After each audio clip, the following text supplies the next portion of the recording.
You cannot heal what you're unwilling to see.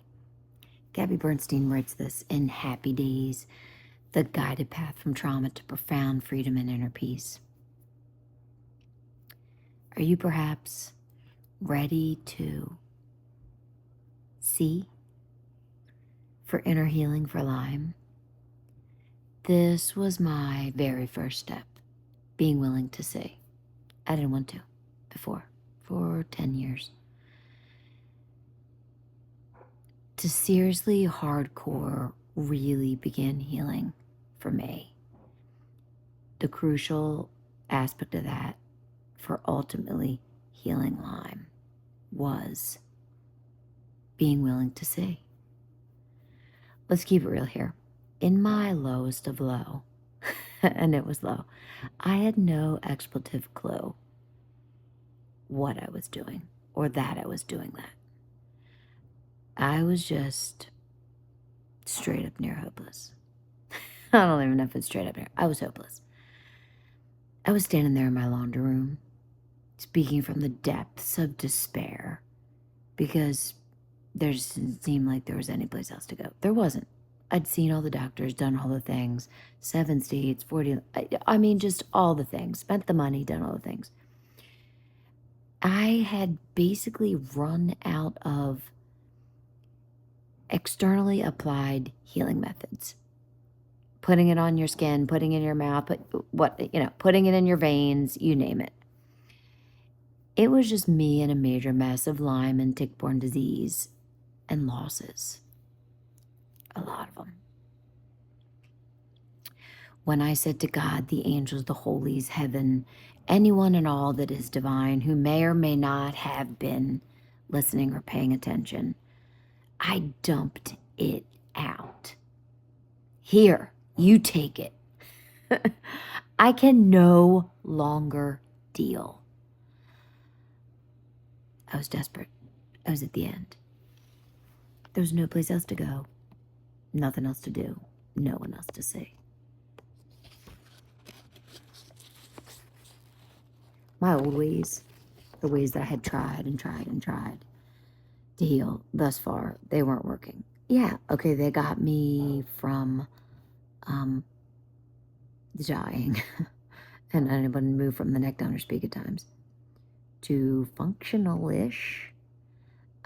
However, it had been years, and I was still sick with Lyme, but it was worse in a way because I'd spent all the money, tried the countless tricks and treatments and whatever that can be taken, administered, consumed, you name it.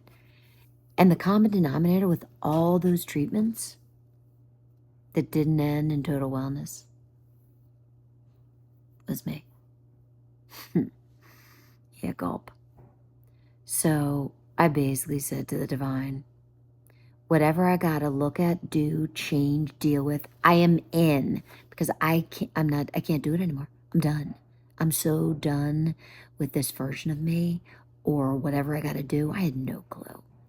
So in that moment of utter surrender mixed with complete disgust and dismay, in which I threw up my hands literally to heaven or whomever was listening, capital W, the process began. I mean, I took my hand, slammed it down on the marble in my laundry room and was like, here, like, you take it, I'm so done.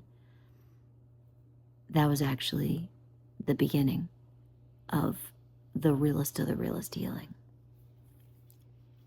and of a willingness to shift myself, of taking total responsibility.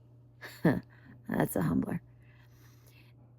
To begin to reconsider, release, redirect, reassess, rage, reach, rethink, reclaim, all the R's, which resulted after a whole lot of work and practice and face planting and trying again and doing again and practicing again, and effort and fails and attempts and weeps and give ups and go agains in health.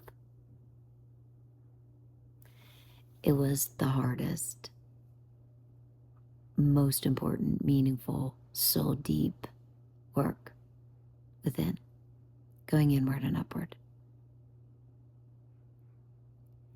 which I believe no pill or external treatment or other person could ever fully do.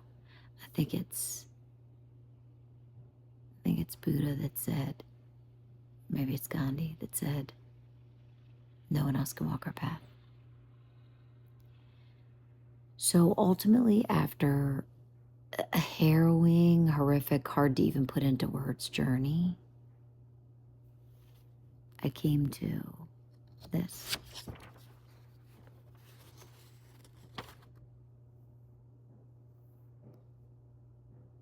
What helped me deliver me to here, which gratefully, radiantly, humbly, it got me to, well, which I willingly share here with you, for you, if you choose, for your inner healing. So if you're willing to see, to look, to discover, step by imperfect step, little by little, if you're really willing to practice and change and step by step, imperfectly, falling off the horse and getting back on, you can get well. Because if my healing is possible, it's 100% possible for you too. If you're willing to see, if you're willing to wade in, if you're willing to look, your healing is possible. If you're willing to make changes bit by bit, your healing is